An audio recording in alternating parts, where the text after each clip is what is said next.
Sixers fans, what's up? Welcome back. Yesterday we dodged a bullet with the game getting postponed. I'm surprised the NBA didn't make us play with 3 players. That's awesome. Good for you, Adam Silver. So apparently, Ben Simmons is ecstatic that the Sixers didn't trade him for James Harden to Houston. And originally when I heard that, I was like, all right, sweet. Now is the time that Ben's going to kick it into overdrive last game. And I thought he was going to blow up when Embiid wasn't there. Thought like, all right, I was rooting for this night to be the night. Simmons is going to go back and give us 30. He's going to give us 25. It's going to be that night that we can get to see a little bit of an old Ben Simmons. And as you well know, it didn't happen. It came to the point where I went to the bathroom, turned the lights on, looked myself right in the mirror, and I had to just come to a realization point where I had to be real with myself for a second. It's not going to work out. It's not going to work out. Sixers fans are receiving a lot of hate right now on Twitter, on Instagram, on ESPN about just being such a terrible fan base right now by wanting to just trade this guy and blah, blah, blah, blah, blah. But dude, we've supported Ben Simmons for years. And at a point, it's been all give and no take, and I would really appreciate some progression.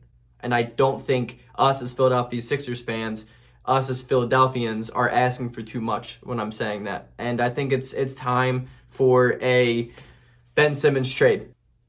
It's time. So I dedicated this video, and let's just talk about hypothetical Ben Simmons trades.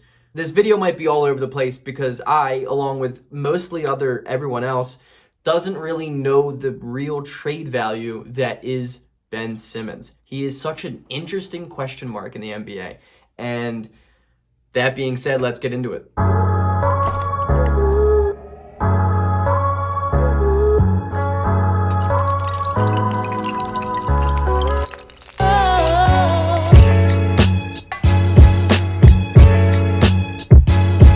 Bradley Beal is obviously my number one trade option. And I say that because he is having an MVP type season. And before I get into this trade offer, this trade situation, this scenario, I would like to preface by saying, Philadelphia Sixers fans, we tend to have this bad characteristic about us where we overvalue everyone on the Sixers and we undervalue other teams' best players. I was seeing trade offers of like, oh, we would trade Ben Simmons for James Harden and their first round pick. That's not going to happen. James Harden's a top 5 player in the NBA. It's just not going to happen. Sixers fans need to come down to earth a little bit when it comes to valuing our own guys. Matisse Thybulle, believe it or not, isn't an all-star NBA player. You just got to face the facts. So you may not love my trade ideas that I have here, but just take it with a grain of salt for one. And two, this is out of all love. I don't want to fight with anyone. Just drop in the comments what you guys think if that's what you want to do. So let's get right into it. As I said, Bradley Beal, number one. I have the Philadelphia 76ers receiving Bradley Beal, Jerome Robinson, and a second-round future pick in exchange for Ben Simmons, Matisse Thybulle, Mike Scott, and 3 unprotected first-round picks. Listen, Bradley Beal is an MVP candidate and he's only 27 years old. He is leading the league in points per game. He is an unbelievable player. He's playing as a top 10 guy this year. Offensively, there's no one better. And the thing is, as I said before, he's 27 years old. He is 4 years younger than James Harden and he is on a longer deal. I have this trade offer and I still don't know if it's enough. I still don't know if Ben Simmons, Matisse Thybulle, Mike Scott, and 3 first-round picks for Bradley Beal and Jerome Robinson is enough. I don't. That being said, though, it's going to have to take a big haul to get Bradley Beal. Bradley Beal is an unbelievable player and obviously is a seamless fit for Philadelphia, just as the guy I will mention later on. Not only that, Jerome Robinson is a young guard who's not having a great season, but he's shooting his career best percentages from 3. So that's good to see. I think he can add a nice defensive touch too. I was thinking Troy Brown, but I think Washington just values Troy Brown way too highly. And I don't think that's a possible and a doable deal for Philadelphia. But Jerome Robinson can add some nice bench depth, especially given the fact that Matisse Thybulle is parting ways in this one. So our starting lineup would look like Tyrese Maxey at the 1, Seth Curry at the 2, Bradley Beal, Tobias Harris, and Joel Embiid. I'm going to call him James Embiid.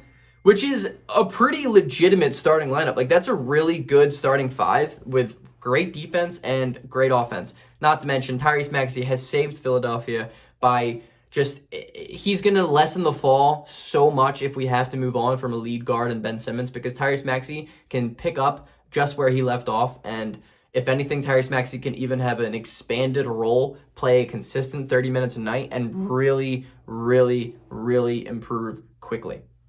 Our bench looks pretty much the same. It doesn't drop off too much, I would say. I would have, obviously, Shake Milton as the sixth man, who probably I would give more minutes than Tyrese Maxey, just in general, but I would have him come off the bench to lead that second unit in scoring, because Shake Milton, as you guys now have finally come to terms with, Shake Milton is legit. I've been saying this for years. Shake Milton is legit. I have Jerome Robinson coming off as the backup 2 guard, backup 3 guard. He adds good perimeter defense for the most part, and he can shoot the ball off of a catch. And he's still a young guy who's athletic, who can progress to be a better player. I have Danny Green, obviously, who adds perimeter shooting and perimeter defense if he wants to. And Dwight Howard and Isaiah Joe.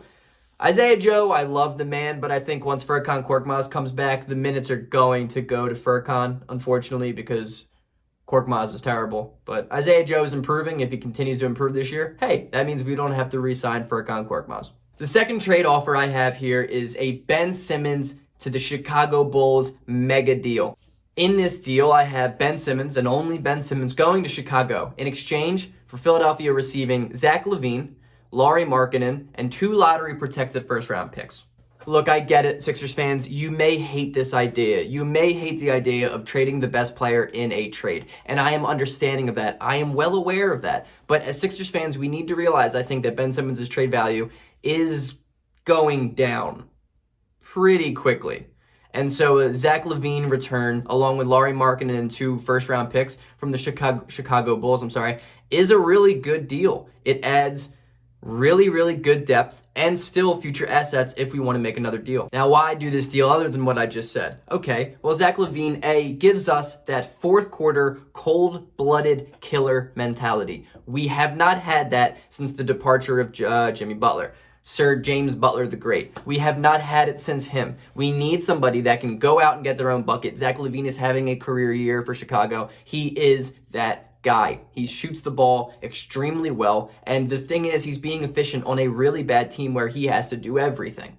That is really impressive. It's a seamless fit in Philadelphia. Alongside Embiid as the 5, Zach LaVine can equally produce the exact same production he's doing now, but even at a higher efficiency rate, which is really impressive. LaVine can give us young, athletic, go-to bucket getting that Philadelphia needs to win in playoff games.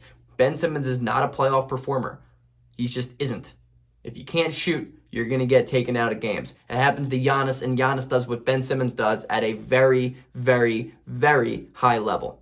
Lauri Markkanen, I understand, is a big guy, and I'm not saying roll out another 2-center lineup like we did last year. That's not my purpose and my initiative here at all. What I see is an incredible, incredible opportunity to strengthen our bench and create possibly the deepest team in the NBA. Lauri Markkanen coming off the bench as a stretch 4 and 5 could legitimately bolster our second unit scoring at an extremely high level. Lauri Markkanen has a high ceiling, probably not as high as it was thought of to be earlier. He hasn't really improved drastically. It really hasn't gotten much better. A lot of Bulls fans are mad at the way he's progressed along the years. But that being said, I think you get Zach LaVine and Lauri Markkanen.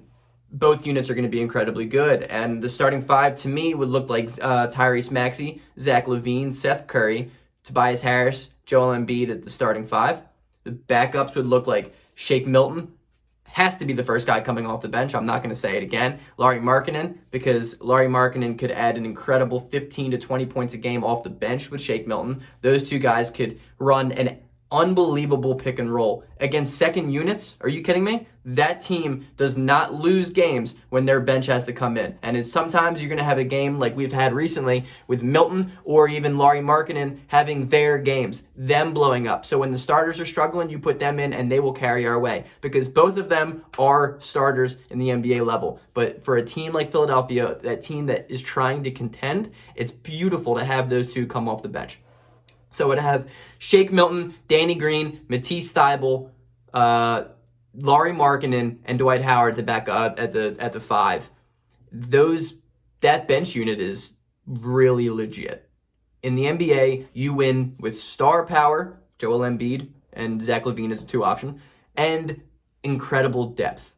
Last year was one of the few cases that teams won without depth. Look at the Toronto Raptors. The Toronto Raptors won because star power and Kawhi Leonard and really, really good depth that all bought into the system. That is what Philadelphia can achieve with a deal like this. I understand we're trading Ben Simmons for no All-Stars, but if you think about it, it could be a very, very good deal. I'd also like to say maybe there's a way in some type of universe that we can acquire Zach LaVine without giving up Ben Simmons. And obviously I would say if we can do that, go out and do that. But I don't think that's possible. I really don't. Zach LaVine's having a fantastic year, and Ben Simmons is not. Just the trajectory of the two. And I understand Zach LaVine's contract. I understand how it is.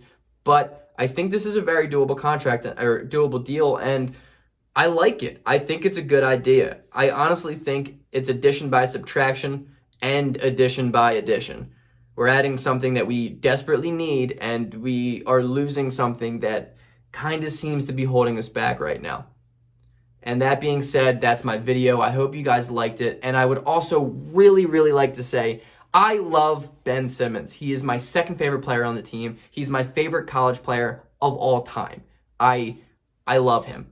But sometimes you got to let what you love go. And that's where I'm at right now with Ben Simmons. That's where I'm at. That being said, I hope you guys like the video. Like and subscribe. I am trying to get to 1,000 subscribers by the end of the year. And I'm kind of getting close. Not really, but I'm kind of getting close. And I would really appreciate you guys if you can share the video, put on push notifications. I don't know. Whatever it takes for me to gain people to view me. I'm trying to get monetized. And that's the goal. Peace out. Go Sixers.